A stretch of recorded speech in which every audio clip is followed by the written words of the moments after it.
love. Assalamualaikum warahmatullahi wabarakatuh. Hai BS Lady, apa kabar? Kita kembali lagi di satu podcast atau visual podcast yang mungkin sudah dirindukan ya selama ini. Karena apa kabar nih sampai akhirnya hadir lagi BS Talk. Ini adalah season yang baru di 2022. Mari kita tepuk tangan untuk siapapun yang masih tersisa di tempat ini. Yang ternyata sebenarnya ramai ya, karena Anka hari ini nggak sendirian. Hari ini aku bersama dengan seseorang yang sebenarnya mungkin juga sudah kalian follow ya BS Lady. Aku mungkin bisa langsung menuju ke sini untuk langsung menyambut hadirnya Vina Mulyana. Mana ramenya dong. Sambutlah kami cewek-cewek kue BS Lady. Karena hari ini sebenarnya kayak pas datang tadi aku cewek mamba. Ternyata pas kita ganti baju semuanya ya, kita kan pakai button scarf, benang jarum gitu ya. Pokoknya ini yang mungkin sudah dicari-cari sama BS Lady pas lihat kita nih cewek-cewek kue. Ini item yang aku mau, kok mereka bisa pakai gitu ya. Jadi lucky as Vina. Yes, aku pakai koleksi yang paling baru tadi juga dikasih Itulah makanya jadi happy banget hari ini Anka bisa ditemani sama Vina yang juga tadi in rush ya. Tapi akhirnya kita bisa bertemu di momen yang sangat spesial ini. Again kita hadir lagi BS Talk yang sudah kalian rindukan. Karena sebelumnya sempat ada Vin, cuman namanya akhirnya kita baru hadir di season baru ini. So I really hope you guys enjoy. Karena di BS Talk kali ini spesial banget. As we know, Vina gitu. Siapa sih yang sekarang tidak tahu Vina? Aku tuh kan followersnya ya, BS Lady gitu. Jadi ketika aku pertama kali follow, aku tuh cuma bilang gini dalam hati. Tahu gitu dari zaman dulu, waktu kita lagi mau nge-apply CV gitu, kita sudah kenal namanya Vina. Tapi sayangnya, tapi nggak apa-apa dong, nggak ada yang sayangnya ya. Nggak ada yang telat juga gitu. Karena kalau misalnya kalian anak TikTok, nggak usah di TikTok, di Instagram juga, social media deh pokoknya gitu. Vina tuh lagi sering menggaungkan dan juga membagikan tips-tips yang seru seputar karir di BUMN gitu kan ceritanya nih. Karena masuk BUMN kan kayak gimana sih Kak caranya, gimana gitu gak sih Vin gitu. Sampai akhirnya kamu hadir, sosoknya Vina nih hadir dan sekarang kita bisa ngobrol-ngobrol. Gak melulu nanyain tips itu, tapi sebenarnya Vina tuh apa aja sih serunya dari Vina gitu dong. Pasti biasanya ini juga penasaran gitu. Jadi mungkin di sini kita akan lebih ngobrol tentang sisi atau kayak the other side dari Vina Mulyana gitu ceritanya. Oke, sebelum kita ngobrol lebih lanjut nih Vin, aku akan sedikit mengajak kamu bermain. Sebenarnya bermain sih, lebih kayak gini. Nanti on screen, biasanya ini juga akan bisa lihat, kita akan memaparkan foto-foto kamu yang singkat dalam waktu 30 detik. Habis itu nanti kita akan sambil meminta kamu untuk menceritakan ini momen ini apa gitu ya. Kita mulai, lucu deh. Kita mulai sekarang aja langsung ya. Baiklah, mari kita mulai foto yang pertama. Foto pertama ini adalah waktu kamu kecil. Usia? Aduh, berapa ya? 3 tahun kayaknya deh. Wah, masih kecil. Lalu yang sampingnya? Ini waktu lulus S1 di Unpad. Wih, sebelahnya lebih cepat lagi. Ini waktu jadi tugas sama di Jakarta di Seoul. Mantap. Selanjutnya? Ini waktu lagi jadi model ya, waktu kuliah. Terus yang bawah itu ikut Asianman di US. Yang terus itu lagi baru keterima di Main ID. Terus setelahnya TikTok Awards dan setelahnya Forbes 30 dan 30. Gila, me-wrap up ini benar-benar perjalanan Vina dari cilik sampai akhirnya nih yang terakhir Forbes Under 30 ya. Ini perjalanan karir yang singkat, padat, penuh tujuan gitu ya. Aku penasaran, kamu ini zodiaknya Capricorn bukan? Iya betul. Ya, hai Capricorn. Kelihatan ya. Apa ya, cak-cak, ambisius namun terarah gitu ya. Aku selalu suka semua yang di planning gitu ya. Tapi bagus banget, maksudnya kita bisa belajar banyak dari Vina. Akhirnya sosok masa kecilnya aja ini sudah dari senyumnya kita melihat bahwasanya kamu nih emang udah punya banyak mimpi gitu. Aku sempat baca blog kamu, aku sempat lihat juga pemberitaan kamu. Sebenarnya kayak dari tahun-tahun lalu gitu. Cuman kayak apa yang kamu omongin di situ akhirnya kayak tanpa kamu sadar sudah kamu capai satu persatu. Amin, Alhamdulillah. alhamdulillah. Iya, that's a good thing.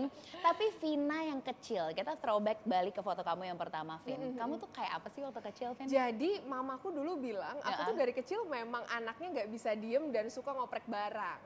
Jadi kalau misalnya dibeliin mainan gitu ya, let's say mainannya tuh kayak mobil-mobilan, itu mainan bukan dimainin tapi dibanting. Oh, Karena aku ingin eksperimental ya. Anaknya sangat spesial gitu Iya, ya. iya, iya. Anaknya yang sangat memiliki kemampuan spasial gitu. Jadi dia tuh pengen lihat ini mainan kenapa bisa jalan. Di breakdown. Di breakdown gitu ya, dibanting. Jadi mainan tuh kayak nggak pernah dibeliin yang mahal dulu gitu. Jadi karena pasti mainannya pasti dibanting gitu ya. Lucu. Along the way terus ternyata bakat untuk bisa tampil di depan publik tuh memang sudah kelihatan dari kecil. Jadi inget banget waktu itu ceritanya kayak lagi TK gitu ya. Ini kayaknya waktu itu lagi itu dari momen itu gitu. Mungkin ini kayak jam 6:30 pagi sebelum berangkat ke TK gitu Iya, kan ya? betul. Jadi waktu itu Kartinian.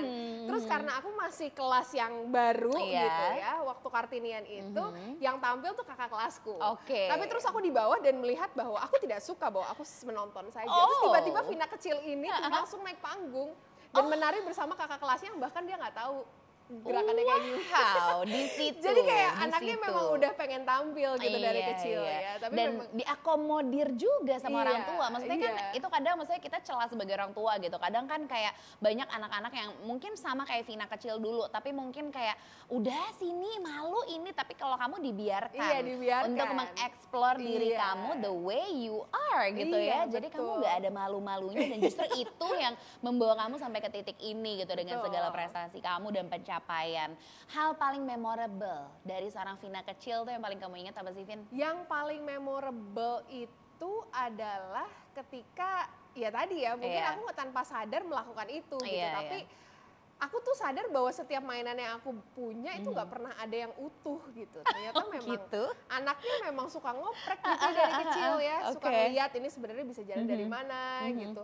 Terus pengen bisa ngeliatin ini bisa jadi bentuk apa gitu. Jadi satu mainan yang paling aku suka dari kecil tuh mainan puzzle sebenarnya. Jadi mainan puzzle, paving block gitu-gitu. Jadi karena itu tidak mudah rusak Iya. gitu ya, dan saya bisa berkreasi, melakukan apa saja, membentuk apa saja. Jadi itu bukan mainan yang paling sering dibeliin sama orang tua. Itu. Gitu. Ah. Dan memori paling kecil mungkin ya ini ya salah satunya, jadi mama Iya. juga dulu tuh karena seneng mungkin punya anak perempuan, jadi aku tuh seneng didandanin gitu. Pantes. Dan suka difoto-foto, supaya kalau sore tuh habis mandi kayak difoto-foto juga gitu. Iya, Jadi mungkin iya, gara-gara itu anaknya seneng tampil juga. Oh bagus, bagus. Halo, salam kenal tante gitu.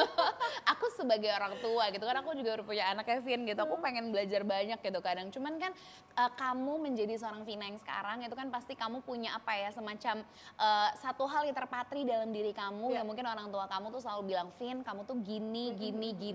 Apa sih itu gini-gini tersebut yang biasa kamu selalu diulang sama orang tua kamu dan akhirnya tanpa sadar, oh kamu terapin di hidup kamu sekarang. Jadi gitu. satu kata-kata yang selalu dikatakan sama Iya. orang tua itu adalah kamu jangan ngerasa sukses ketika kamu bisa punya segalanya tanpa kamu bisa bermanfaat bagi orang lain. Itu sih Masya sebenarnya. Allah. Jadi kalau misalnya kemudian kita ngerasa kita itu udah punya segalanya, Iya. kamu tuh sebenarnya belum ada apa-apa gitu. Kalau apa yang kamu lakukan itu belum bisa ngebantu orang banyak lah, istilahnya kayak gitu. Jadi apa yang kamu lakukan tuh harus berdampak, dan itu selalu dikasih tahu orang tua dari kecil. Dan mereka selalu bilang kita hidup di dunia ini ya pasti punya alasan gitu. Pasti ada purpose-nya Iya, gitu. iya. Dan salah satu purpose kita ya ngebantuin orang. Jadi manfaat untuk orang banyak, bener kan? Itu tuh mungkin doa juga ya, Vin Betul, ya, betul, doa orang betul. tua kamu juga yang akhirnya sampai detik ini kamu rasain, dan kebaikan itu mengalir terus ya karena kamu juga menjalani dan mengamalkan apa yang sudah orang tua kamu Tanpa sampaikan sadar. tanpa Tanpa sadar sadar, gitu ya, tanpa sadar sadar. nggak sadar sebenarnya gitu. Cita-cita kamu tuh dari kecil, misalnya kamu suka tampil gitu, tapi kan ketika suka tampil, cita-cita tuh beriringan gak sih sama kayak aku ingin menjadi seorang penampil gitu? Enggak. Enggak. Jadi cita-cita pertama dulu kalau anak-anak kecil ditanya cita-cita jadi apa? Jadi dokter, jadi pilot, Arsitek, dokter, arsitek, pilot, iya dan lain benar-benar, sebagainya. iya. Cita-cita pertama saya itu jadi novelis. Anak kecil punya cita-cita jadi novelis, gue tuh gak ngerti ya apa yang ada di pikiran. Pujanggawati bagaimana? Oh iya. Jadi memang karena merasa dari kecil itu sudah punya ketertarikan yang cukup besar di dunia sastra dan komunikasi kayaknya. Jadi dulu tuh sering baca gitu ya, sering baca novel gitu. Jadi ketika ditanya sama orang tua mau jadi apa gitu atau sama siapapun waktu kecil menjadi apa, aku selalu suka nulis, aku pengen jadi novelis gitu karena aku suka nulis gitu. Jadi waktu SD suka ikut lomba mengarang, suka ikut baca lomba baca puisi gitu. Jadi aku pikir ya karena bakat saya kayaknya banyak kan di bahasa itu. Nggak pernah tahu, nggak pernah sadar bahwa ternyata bakat itu yang sangat berkontribusi sama karir saat ini sampai juga. detik ini banget ya, sampai ada di sekarang nih di hadapan BS Lady gitu.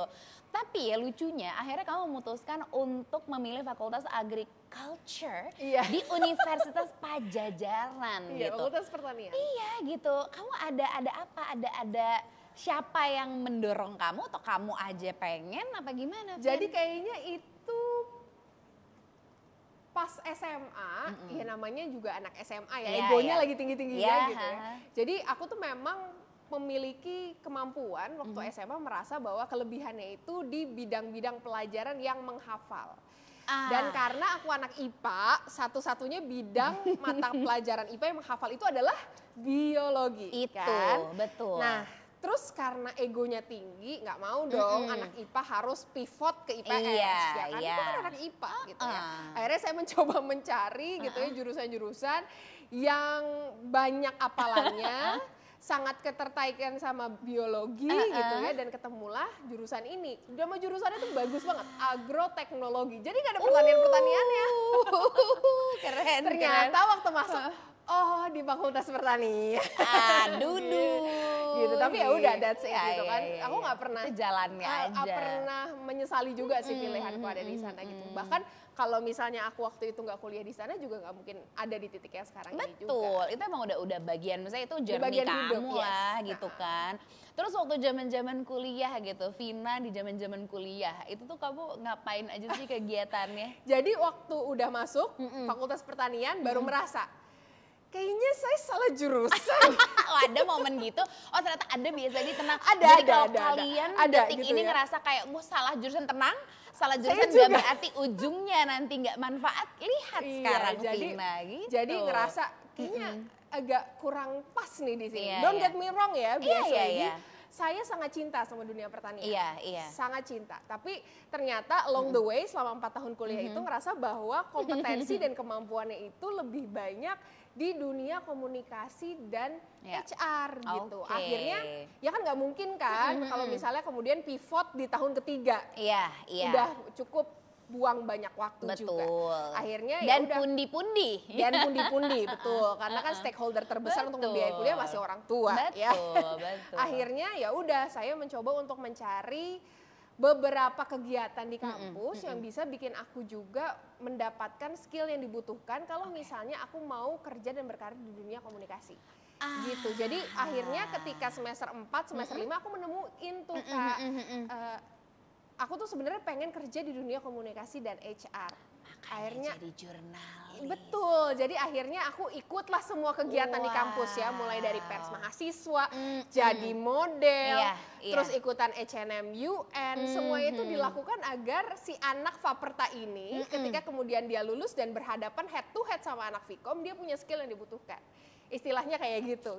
Aku boleh tepuk tangan, lu ngasih ya, pengen tepuk tangan gitu dari tadi cuma megang cue card gimana ya, jadi kita tunggu dulu bentar, bisa tepuk tangan dulu. Jadi gayung bersambut setelah lulus, akhirnya pekerjaan pertama ya jadi jurnalis. Gitu. Betapa sebuah perjalanan yang kayak kalau dipikir-pikir mana mungkin, tapi dimungkin-mungkinin sama Kapri kita yang satu ini alias Vina gitu ya.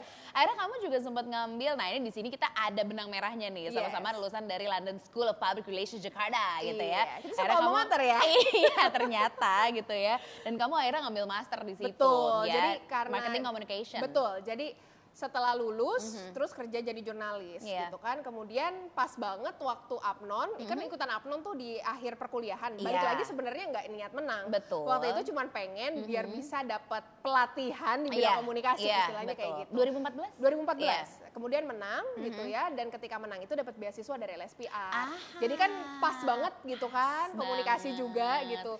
nggak cuman aku punya ilmu di dunia praktikal Iya. ketika jadi jurnalis setiap hari, tapi juga aku kan butuh ilmu Iya, background di belakangnya. betul. Akhirnya ya udah. Biar makin legit gitu loh. Iya, ya akhirnya kan? udah S2-nya ngambilnya waktu itu marketing communication di LSPR. Oke. Gitu. Jadi ceritanya seperti Di saat itu, maksudnya kayak setelah kayak kamu pastilah ada momen ketika seorang Vina lagi sendiri, terus kamu kayak menapaki, oke dari sini gue ke sini, gue ke sini.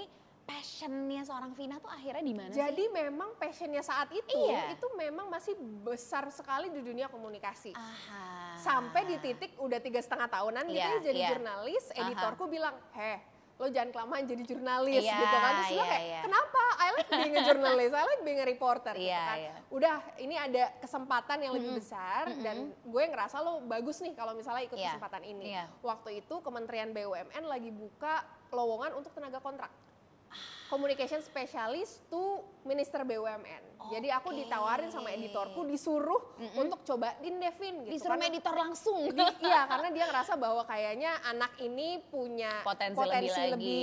gitu. Jangan hanya jadi jurnalis aja, kata dia gitu. Ya udah, ngikut editor kan, Iya, ya udahlah iya. coba. Ternyata masuk dan diterima. Iya, gitu. iya. Akhirnya dari situ mulailah perjalanan di BUMN-nya. Gitu. Iya. Dimulai tahun 2017-2018 deh, waktu menterinya masih Bu Rini Sumarno gitu ya.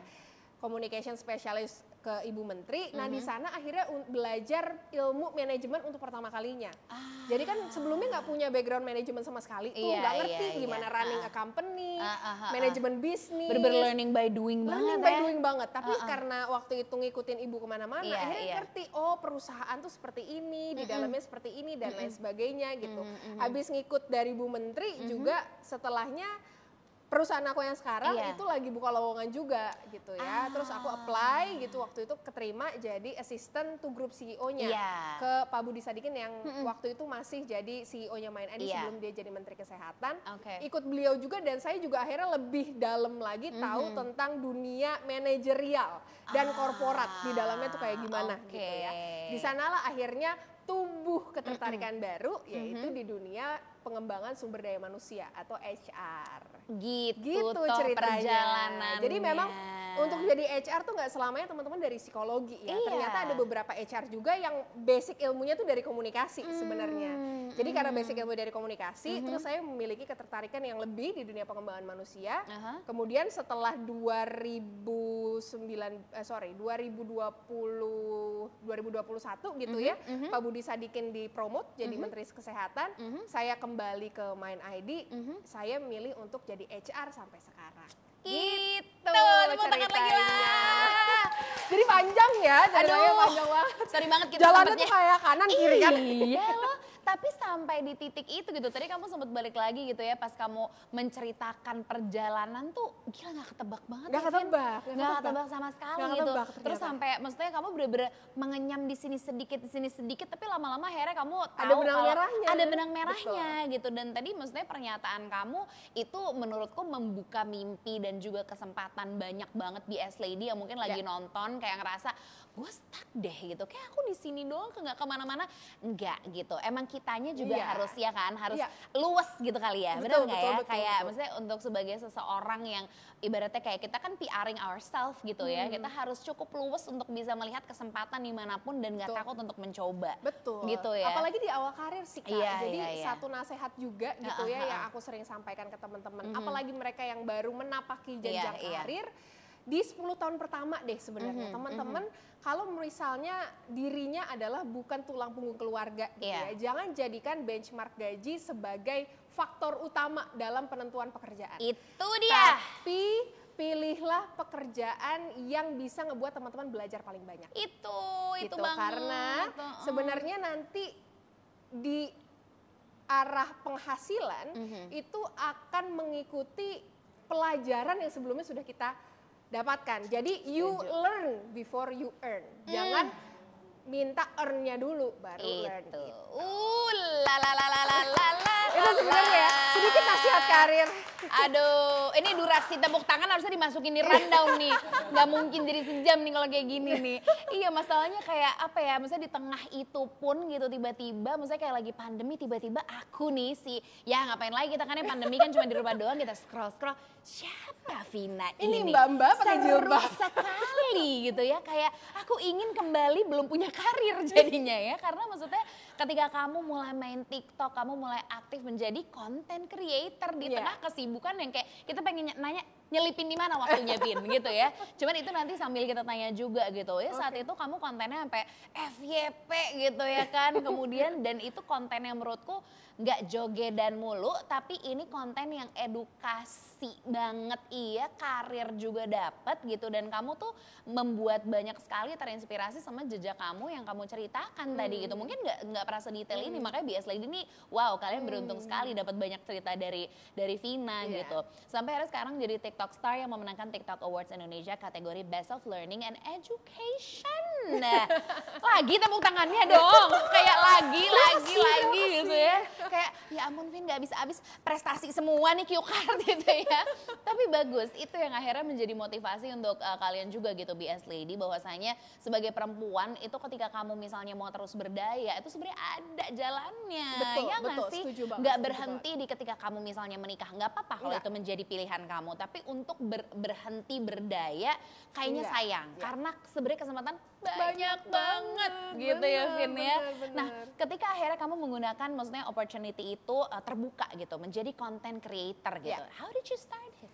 Jadi ya pas pandemi, seperti tadi yang Kakak bilang kan, Kakak bilang bahwa kita terjebak di rumah aja nggak boleh ngapa-ngapain. Sumpah. Jadi seperti halnya semua orang masa pandemi itu, akhirnya ya saya mencoba untuk mencari kesibukan. Ya. Kesibukan apa lagi yang bisa didapat di rumah selain nonton sosial media. Dan ketemulah sama satu platform ini, namanya TikTok, karena ngerasa di situ banyak video lucu. Ya udah download lah aplikasi itu, buka, dan entah kenapa algoritma aplikasi ini tuh bisa mengidentifikasi saya sebagai seorang pekerja kantoran. Jadi banyak banget video-video soal korporat, soal hal-hal yang berbau tentang dunia kerja masuk. Terutama algoritma. Algoritma ya kan. Terutama gitu ya, video-video dari para pencari kerja saat itu. Jadi kita tahu waktu pandemi bisnis semua lagi slow down kan. Nah, hiringnya lagi freeze dan itu juga membuat para pencari kerja ini, aku bilangnya coronials ya, corona millennials ini kesulitan untuk mendapat pekerjaan. Mereka nggak tahu harus curhat kemana karena tekanannya sangat besar, curhatlah ke media sosial, ke platform digital ini, di TikTok, dan videonya nyampe. Saya ngerasa bahwa kok sampai harus curhat di media sosial dan aku relate banget karena tadi teman-teman denger kan, tadi perjalanannya aja aku bukan dari jurusan yang linear, tadinya dari pertanian terus ke komunikasi terus ke HR gitu. Aku paham banget ada di posisi yang sulit banget untuk mendapat pekerjaan. Akhirnya ya udah mulai dari situ saya coba untuk buat 1-2 video berbekal pengalaman aku kerja di HR. Ternyata videonya direspon positif and the rest is history. Enggak, oke. Aku mau tahan tepuk tangannya, dalam hati ya tepuk tangannya. Karena kalau kita abis tepuk tangan nih soalnya gitu. Nah, ini akhirnya membawa kamu juga, misalnya kayak waktu kamu masuk Forbes Under 30 itu berarti di rangkaian situ juga tuh ya? Betul, jadi dari video yang direspon positif tersebut gitu ya, sebenarnya yang buat aku semangat itu bukan FYP-nya sih. Yang buat aku semangat itu adalah aku tuh bisa dapat DM. Betul, aku bisa dapat DM setiap hari 20-30 DM gitu via Instagram. Kayaknya mah lebih deh. Mungkin lebih gitu belum ya. Di request. Belum di request ya. Itu bilang kayak terima kasih ya Kak Vina dari video-video yang Kak Vina buat. Aku akhirnya keterima kerja. Aku akhirnya bisa dapat panggilan wawancara setelah 6 bulan nganggur. Itu tuh nggak bisa dibayar sama apapun. Jadi itu yang sebenarnya bikin aku mendapatkan purpose ya di media sosial. Balik dan lagi berkarya. Ke doa orang tua kamu di awal. Di konten itu. Ya udah melakukan itu selama kurang lebih 1 tahun. Di bulan Februari dapat call dari Forbes Indonesia. Jadi awalnya aku di feature featured di Forbes Digital Stars. Oke. Jadi aku pikir ya udahlah masuk Forbes gitu kan. Iyalah. Ya udah, alhamdulillah gitu. Terus kemudian mereka bilang juga dari editornya, Vina, we are looking for someone who can fit into our Forbes under 30 kategori. Oke. Kamu kita masukin ya, tapi nanti keputusan terakhir ada di juri. Aku pikir, Oh oke. wow, pakai juri nih, Iya, serius nih. masuk shortlisted aja nggak pernah kepikiran gitu kan. Ya udahlah, nggak apa-apa. Terus kemudian ya udah bulan Maret di call lagi masuk listnya Forbes Indonesia. Terus bulan lalu, bulan Juni di call lagi, kemudian masuk juga listnya Forbes Asia. Jadi gitu kira-kira ceritanya. Ini nggak bisa aku tahan, tepuk tangan aku nggak bisa. Sorry banget, sorry banget. Tapi keren banget, gimana ya? Misalnya aku kan sebagai followersnya Vina juga gitu. Biasanya ini juga mungkin iya gitu. Mungkin ada yang juga akhirnya beririsan semua dan akhirnya tahu cerita Vina yang kayak ya ampun nggak habis-habis ya membanggakannya gitu. Dan lagi-lagi kita balik nih ke hubungan kamu sama misalnya profesi kamu sebagai HR. Terus kamu misalnya content making juga gitu ya. Itu ada, maksudnya kamu sangat terbantu ya jadinya ya. Betul. Betul. Karena itu relate banget kayak kamu Betul. ngomong sama pegawai kamu, karyawan gitu nggak sih? Rasa hawanya kalau lihat video Vina tuh kayak gitu soalnya. Iya benar. Iya Jadi kan? aku rasa ada komunikasi yang terputus gitu loh Kak. Betul, dari betul. kebutuhan dari perusahaan sama pengetahuan dari para pencari kerja gitu, dan ada missing link di situ. Setuju. Mereka ngerasa bahwa ya udah ini merupakan satu hal yang mereka sering untuk lakukan ketika mereka ngelamar kerja. Tapi perusahaan nggak semua berasa seperti itu. Betul. Kayak how-nya. Nah, how-nya itu yang dan hilang. practical tipsnya. Benar. Tipsnya ini akhirnya ya aku menjawab semua itu di video. Jadi aku membuat video sepraktikal mungkin dan se-casual mungkin. Jadi abis teman-teman itu lihat video aku, dia bisa langsung praktek setelahnya gitu. Setuju. Jadi itu mungkin yang ngebuat video aku mendapat respon yang sangat positif ya. Jadi mereka bisa mengerti kebutuhan perusahaan seperti apa, mereka jadi tahu mereka harus gimana tanpa harus mikir panjang-panjang dan ribet-ribet gitu. Yang ngasih tahu legit orang HR. Jadi kayak oh ya gue percaya Betul, gitu dan kan. ada kredibilitas juga di belakangnya. Ada kredibilitas di belakangnya gitu. Kamu pernah gak sih maksudnya kayak terpikir gitu untuk membuat gue pengen bikin konten yang selain hubungannya sama HR gitu. Pernah terlintas gak Vin? Pernah. Jadi ada juga beberapa konten yang membahas tentang keseharian kerja gitu. Karena kan banyak juga pertanyaan kayak pasti. masih kerja kantoran, terus cepet-cepetin buat konten, itu gimana ceritanya? Rundown hidupnya tuh gimana ya? Aku ngasih lihat itu di konten A Day in My Life. Kemudian aku juga ngasih lihat background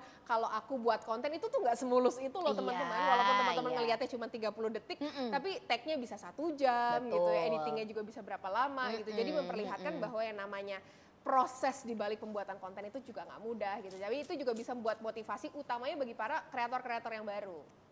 Gitu. Do you have any other dreams atau kayak aku pengen achieve ini itu masih ada nggak sih Vin? Sebenarnya mungkin kalau di titik ini lebih ke ya gimana pun ceritanya apa yang aku lakukan pokoknya harus bisa lebih bermanfaat. Aku bisa membesarkan mangkuk deh dari orang-orang yang aku tolong gitu ya, aku kasih value. Betul. Dan kedepannya aku pikir hal itu bisa dicapai dengan banyak kontribusi dan kolaborasi sama kreator-kreator lain ya. Setuju. Jadi di platform digital ini udah bukan zamannya kita itu saing satu sama lain. Oh iya. Tapi ini merupakan saatnya kita berkolaborasi gitu. Jangan kalau ada orang yang videonya bagus kita malah nyinyirin gitu. Tapi gimana caranya kita bisa kolaborasi dan membuat sesuatu yang baru. Dan itu sih sebenarnya mimpi aku mungkin dalam 1-2 tahun ke depan kali ya. Amin gitu. dong. Untuk bisa banyak kolaborasi sama konten-konten baru. Ya siapa yang gak mau diajak kolaborasi pula dengan Kak Vina ini. Salah satu teman-teman BS tentunya. Iya, BS Lady lah. Karena value-nya pasti sama. Yang ya ampun Vin, pertanyaan sih sudah menumpuk ya. Jadi pertanyaannya sebenarnya sesimpel kayak ini juga pertanyaan yang mewakili diriku ya gitu. Kamu tuh kalau me time ngapain sih? Kamu tuh masih ada me time gak sih? Ada kan? Kalau me time kesukaannya adalah pergi pijit ke spa. Ya ampun, motos tapi jauh. Halo tos, aduh iya banget lagi. Iya, aku suka me time. Ini yang pertanyaan dadak, kamu serangnya dipijitnya yang kayak keras gitu atau kayak cuman enggak gitu? Dong yang keras ya dong. Kan? Jadi kayak sama. Tapi aku bisa langsung semuanya gitu loh Kak. Jadi gak cuma refleksi tapi langsung kerimbat, totok wajah. Paham. Dia bener-bener me time. Me time, bener. time. Sekujur tubuh ya Sekujur gitu, tubuh, bener. Terus akhirnya, tadi kan lucu deh reaksi, kalau misalnya ada video reaksinya ya lucu banget ketika kamu masuk pertama kali ke area Button Scars. Dan akhirnya kamu diundang ke sini gitu. Pertanyaan bias lady sesimpel, gimana Kak rasanya diundang sama Button Scars? Yang pertama nggak percaya, karena setiap datang dan pergi ke mall gitu ya, aku tuh selalu mampir ke BS. Menyambangi. Iya, kayak lucu nih, kayak jajan kerudungnya, terus kayak besok jajan bajunya gitu, banyak ya. Terus tiba-tiba dikabarin sama timku, Kak diundang Button Scars, apa? Seneng banget lah. Begitupun bias lady akhirnya bisa bertatap langsung ya sama Vina gitu. Nah kalau tadi kamu bilang me time, biasa kan habis pijat tuh kan makan dong, pasti dong. Kan habis pijat tuh sama lapar aja gitu, karena kan lama biasanya di dalam situ. Habis me time, habis itu makan. Nah apa makanan favorit kamu, Vin? Dengan tubuh semampai ini gitu, apakah kamu masih makan nasi gitu? Tentu, makanan favoritku adalah bubur. Oh bubur, gitu. Kayak berharap yang lebih karbo lagi gitu ya. Karbo, kurang karbo ya. Kalau jadi ada beberapa bubur di Jakarta yang favorit apa gitu coba, kan. apa? Kayak bubur Kuangtu aku suka banget tuh yang di Senopati. Betul. Sama aku juga suka bubur yang ada di Barito, yang pakai telur sama cheese stick. Cobain bubur udin di Sarinah, legit. Oh gitu, kamu suka ya bubur ternyata. Sederhana sekali tapi sedap ya. Saya anaknya sabu, sarapan bubur ya kan. Kamu sabu, kalau malam kamu anak bubur nggak? Kan suka ada yang malam tapi Malam bubur. juga, kemarin itu Kuangtu kan aku suka makan iya malam makanya kan. bener. Ngangetin lambung ya gitu. Oke, lalu kamu tuh kan masih sempet ngonten ya. Ini pertanyaan dari Bias Lady. Kakak tuh tidur jam berapa sih Kak? Jadi sebenarnya teman-teman kalau soal ngonten aku tuh sering melakukannya hanya di weekend. Jadi kalau weekdays kayak gini aku tuh lebih banyak menghabiskan waktu untuk kerja aja gitu. Jadi kalaupun ada konten itu tinggal ngupload. Jadi pas weekend aku tuh kayak buat 5 sampai 10 konten. Jadi pas weekdays gitu tinggal upload gitu. Jadi sebenarnya aku masih bisa tidur di waktu yang pas lah, nggak sampai begadang-begadang banget. Ya kira-kira jam 10, jam 11 tidurnya. Ih keren, emang kuncinya di manajemen waktu Bias Lady. Itu yang paling penting. Jadi satu lagi pertanyaan, ini pertanyaan dari BS Lady mentok nih ya Vin ya, mentok banget nih gitu. Kayak mungkin mereka juga ada yang pernah main, ada yang enggak. Apa waktu kamu baru masuk nih ke area atau kantornya BS gitu ya, Button Scars, apa hal yang pertama kali terlintas? Keren banget, sangat homey. Itu bener. Terus kayak tempat syuting ini mungkin teman-teman gak bisa lihat ya, tapi ini tuh ternyata kafetaria. Tadi aku juga tanya sama teman-teman BS, ini tuh kafetaria yang suka dipakai untuk makan siang katanya. Di open space gitu loh. Open space gitu dan kayak. Coba dong kasih kamera 360 dong. 360 gitu ya, lihat. Ini bagus banget gitu. Aku pikir kayak kalau aku ngantor di sini kayaknya aku betah gak pulang-pulang. Nah itu, bisa jadi pekerja keras ya. Karena nyaman lebih tepatnya. Ya ampun, ya udah kayaknya cukup nih pertanyaan dari BS Lady. I guess ini juga sudah merangkum banyak sekali penasaran pertanyaan-pertanyaan dari BS Lady yang dari kemarin tahan-tahan gitu akhirnya sudah terjawab langsung sama Vina. Oke, itu yang tadi mungkin sudah bisa menyimpulkan betapa seorang Vina ini tuh masih banyak punya mimpi gitu ya. Mimpinya juga nggak untuk dirinya sendiri, lagi-lagi Vina tuh berangkat dari dia ingin membawa manfaat untuk orang banyak, and she did it right now gitu. Bahkan mungkin akan lebih dan lebih lagi. Itu nggak cuma Vina sendiri gitu, tapi kalau Vina sendiri bilangnya justru ya kolaborasi itu paling penting. Karena Vina membantu kalian itu juga bentuk kolaborasi meskipun virtual mungkin ya gitu, tapi tetap bisa terlaksana dan bisa membantu banyak sekali orang. Ternyata nih Vin, kalau kamu inget nih dulu, wow ini sekitar 7 tahun lalu, ada satu cuplikan gitu ya, di mana kamu mengatakan sesuatu nih, kita simak ya. Nah kamu kalau waktu dulu sebelum ikut None Jakarta ini, cita-cita atau mimpinya apa sih? Mimpinya? Agak klise sih Mbak, pengen bisa menjadi inspirasi bagi orang lain. Itu ya, di tahun 2015, 7 tahun lalu. 7 tahun lalu. Itu kamu berarti 7 tahun lalu tuh lagi apa tuh posisinya tadi kalau dari journey kamu tuh? Berarti ini masih nugas nih jadi none. Nugas jadi none. Iya. at that time kamu bilang kamu katanya mau menginspirasi banyak orang. Lalu Iya. di 2022, apakah kamu sudah merasa kamu telah mencapai mimpi kamu yang 7 tahun lalu itu? Insya Allah semoga doain ya BS Lady. Amin Karena banget sebenarnya yang lah. bisa menilai ini teman-teman ya. Iya. Karena yang namanya inspirasi atau manfaat itu kan teman-teman yang bisa rasakan gitu. Betul. Tapi kalau bisa dibilang apakah kemudian mimpinya dari 7 tahun lalu sampai sekarang itu masih sama? Masih sama gitu. Jadi semoga kalau sekarang udah bisa menginspirasi dan menebar manfaat untuk teman-teman sekarang yang nonton juga, semoga nanti kedepannya makin banyak lagi nih orang-orang yang juga bisa mendapatkan manfaat dan juga tergerak untuk melakukan hal yang sama. Itu yang paling penting. Wow, Vina Mulyana. Boleh kita tepuk tangan sekali lagi yang paling meriah. Thank you so much ya untuk waktu kamu, Terima kasih Vin, banyak, hari ini. BS. Ya ampun, BS Lady, thank you so much for watching. Karena di BS Talk kali ini, di season baru ini, wah penasaran sih siapa lagi nanti sosok-sosok inspiratif yang akan kita ajak ngobrol, kita ulik-ulik gitu ya. Selain hari-hari biasa kalian melihat sosoknya mungkin hanya di social media, di layar kaca gitu. Seperti apa sih keseruan di baliknya? Pantengin terus BS Talk, ini seri terbaru di 2022 ini. But for now, thank you so much sekali lagi Thank you Vina. so much, Kanka. Nanti kapan-kapan kita ngobrol lagi. Betul. Terima kasih banyak sampai detik ini kamu sudah menginspirasi aku, BS Lady dan banyak Terima orang di luar kasih. sana. Tetaplah jadi orang yang bawa manfaat banyak. Amin. Dan semoga kamu sendiri akan dapat banyak manfaat dan ketenangan dari situ. Amin, Thank you so much. amin. Thank you. Sampai ketemu. Sampai ketemu, BS Lady. Bye.